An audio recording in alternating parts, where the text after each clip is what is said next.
Tren kasus positif kasus COVID-19 utamanya akibat varian Omikron terus menunjukkan peningkatan. Masyarakat pun diimbau untuk mengantisipasi penyebaran Omikron dengan selalu menerapkan disiplin prokes dan mengikuti vaksinasi.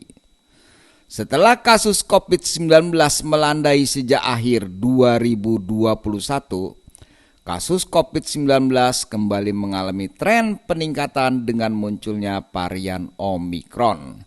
Hingga Senin 24 Januari 2022, kasus konfirmasi Omikron di Indonesia telah mencapai 1.600 kasus. Kondisi ini tentu menjadi sinyal akan munculnya gelombang ketiga kasus COVID-19 di Indonesia. Dikutip dari media kompas.com, Kemenkes memprediksi lonjakan kasus COVID-19 akibat penularan varian Omikron terjadi pada pekan kedua Februari 2022.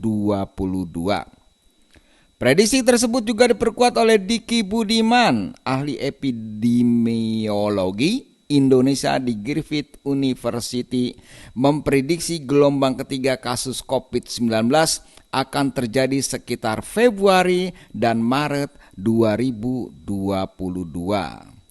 Meski demikian, menurutnya dampak lonjakan kasus COVID-19 ini akan lebih rendah dibandingkan periode ledakan kasus akibat varian Delta. Tapi yang ingin saya sampaikan adalah bahwa dengan Omikron ini potensinya itu moderat, dalam artian moderat gelombang 3 beban di paskes. Beban kematian lebih moderat, rendah keparahannya dibandingkan dengan Delta. Meski demikian, kasus COVID-19 dengan berbagai varian yang ada telah menjadi ancaman dari berbagai aspek baik sosial dan ekonomi. Sehingga sangatlah bijak jika kewaspadaan menjadi pintu awal melawan gelombang ketiga COVID-19 di Indonesia. Pemerintah tentunya telah banyak berbuat dalam hal memerangi kasus COVID-19 di Indonesia. Salah satunya dengan program vaksinasi upaya T3 atau 3T, kebijakan anggaran dan lain sebagainya. Pemerintah melalui amanat undang-undang hingga saat ini terus gencar menggalakkan program vaksinasi COVID-19. Upaya vaksinasi dilakukan tentunya untuk meminimalisir penyebaran dan dampak COVID-19 dengan terbentuknya kekebalan kelompok herd immunity.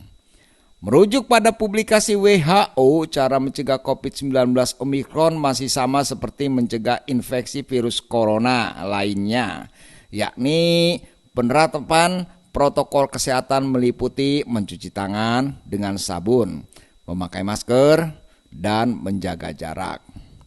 Di samping kedisiplinan protokol kesehatan, upaya 3T terus dilakukan. Menteri Kesehatan RI mengatakan untuk mengantisipasi potensi ledakan kasus, pemerintah akan terus menggencarkan 3T, testing, tracing, dan treatment, terutama tes PCR dan VCR, Antigen Failure Test, SGTF, agar hasil yang keluar bisa lebih cepat. Percepatan pelaksanaan vaksinasi juga sangat penting dilakukan dalam mengantisipasi gelombang ketiga COVID-19, khususnya para lansia karena menghadapi resiko gejala yang parah dan kematian.